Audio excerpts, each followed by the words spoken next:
Middle east में महायुद्ध की आहट के बीच अमेरिकी सर्वे रिपोर्ट में ईरान के न्यूक्लियर टेस्ट को लेकर बड़ी आशंका जताई गई है। 5 अक्टूबर को अब तक भूकंप की 2 बड़ी घटनाओं के बाद ईरान में परमाणु टेस्ट की अटकलें हैं। सोशल मीडिया पर वायरल बधाई संदेश से भी यही संकेत मिले हैं। ईरान से न्यूक्लियर रणनीति में बदलाव के संकेत पर अमेरिका ने बड़ी चेतावनी दी है। उपराष्ट्रपति कमला हैरिस ने कहा कि अमेरिका किसी भी सूरत में ईरान को परमाणु हथियार हासिल करने नहीं देगा। ईरान पर नकेल के लिए हमारे पास कई विकल्प खुले हैं। ईरान को अपने परमाणु ठिकाने पर इजरायल और अमेरिका से हमले का डर है। इसी खतरे को देखते हुए IRGC ने अपने अहम ठिकानों की सुरक्षा के लिए एक मजबूत हवाई रक्षा प्रणाली तैयार की है। इस्फहान न्यूक्लियर साइट की सुरक्षा के लिए रूसी और स्वदेशी डिफेंस तैयार किए गए हैं।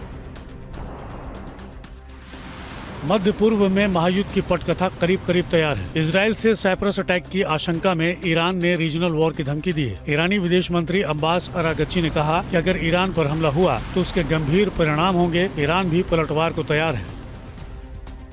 Revolutionary guards missile force commander ने इजरायल को विस्फोटक पलटवार की चेतावनी दी है। ब्रिगेडियर जनरल अली जाफराबादी ने कहा कि हम संभावित हमलों पर लगातार मॉनिटरिंग कर रहे हैं। अगर हमला हुआ तो इजरायल अब तक का सबसे बड़ा पलटवार देखेगा।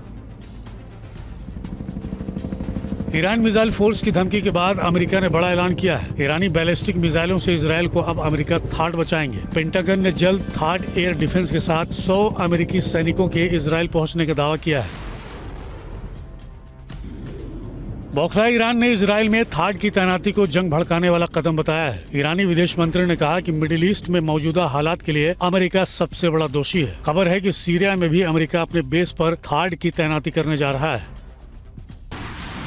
इजरायल के खिलाफ जंग में ईरान को इराक से बड़ा समर्थन मिला है। अल मयादीन के हवाले से खबर है कि इराक ने इजरायल के लिए अपने एयर स्पेस के इस्तेमाल पर रोक लगा दी है। इराक ने कहा कि ईरान पर हमले के लिए उसकी जमीन का इस्तेमाल नहीं होने दिया जाएगा।